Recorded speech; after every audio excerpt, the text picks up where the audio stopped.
Well, welcome back. Pet parents out there, this next segment is for you. Whether or not your pet is chronically ill or accident prone, or you're the kind of owner who just wants to be prepared, Charlotte Reed, the Petrendologist, tells us there are 9 must-haves you need to get you and your pet prepared. First of all, we must welcome the elephant in the room. Ty is the most amazing little TV dog. What kind of dog is Ty? Ty is a 6-year-old English toy spaniel. And actually, today we're going to do 10. Oh, 10? We have 10. Okay. All right, and these are relatively inexpensive things that could really get you out of a jam. Or they're things that you already have in your house that you don't even realize. Starting over here with if your pet has a kind of a rumbly tummy, doesn't want to eat, something like that. Or maybe he's sick, maybe he's stressed. Baby food is always a great option to have in your house. And I always recommend a high-protein baby food, so a meat-based baby food. You want to check the label because that's really important to make sure there's no onion powder in it, which is definitely fatal for dogs. So it's always good to have an apple, a sweet potato. Dogs like them. They're a little sweet and they're low calorie. That way you can get them started, then maybe a turkey and then maybe a beef. And they're like $1.99. Now, we all have alcohol or peroxide around the house, but it is important to have 3%. Correct. Right, and I was telling you that it's important to have 3% because, well, first of all, peroxide's great to treat wounds, to deodorize laundry, so if you have any kind of stains. But if, for example, you're worried and you need to induce vomiting, and don't induce vomiting yourself, call the ASP Poison Control Line, and the number is 888-426-4435. That's always a good number to have on hand, or any other emergency numbers. But you want to have 3% hydrogen peroxide because that's what they will recommend to induce vomiting with your pet. Now, this little thing here, that's a flea comb. So a flea comb is great because not only will it get rid of your parasites, you can find out if your pet has parasites. Some people even say you might want to walk around with white socks and the fleas will jump up on your white socks.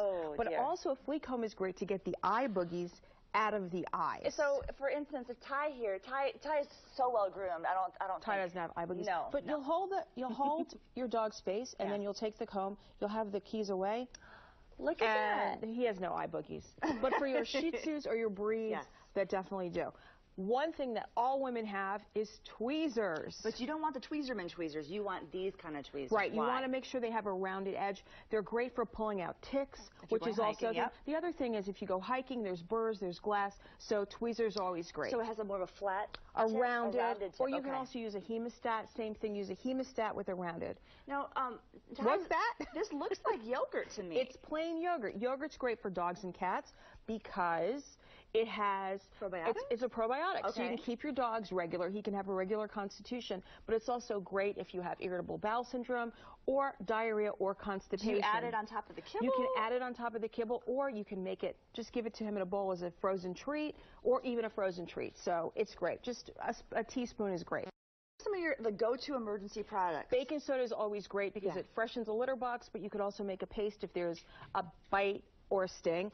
Also, good idea always to have a thermometer. Pets really don't vary. It's usually between 100 and 102, but for some reason, if something's wrong and he has an infection, you might have to. Now, I talked to the doc that was here earlier, and she said, well, I would never do that. I would just go to the vet.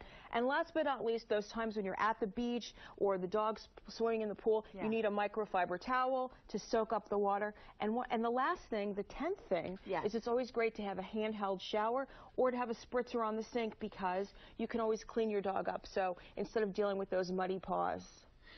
So, Charlotte, how many dogs do you have? I have 5 dogs. And give me an example of an emergency that you had, maybe within the last year or so. Well, my situation's a little different because I have a boyfriend who's a vet, and we live in his vet practice.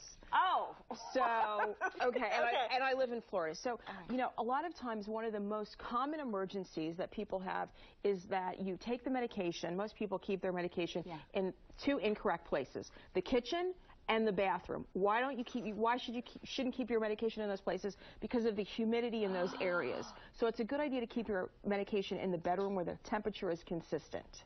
Well, you know what, you just helped me because my little Murphy has a little medication. I'll take it out of the kitchen, put it right in the bedroom. Or they keep it over the kitchen sink or the bathroom cabinet or something like that. So when you want to take your medication, take it someplace like where you have a table, like a bedside table, and you want to make sure you don't knock it over. That's pretty much a common, you drop the medication and the dog eats it and there's a problem. So people end up calling ASPCA Poison Control. And Charlotte Reed, if anybody has any more questions or they want to contact you? Sure. Follow me on Facebook and Twitter. I listed all the 10 things. Perfect. They'll start at a few hours, every 15 minutes, you'll see one of the 10 items that you must have. Nice. Must have. And they can reach me at charlottereed.com. Awesome, Ty. Reed, thank you so much. We certainly do appreciate your time. All right, coming up next.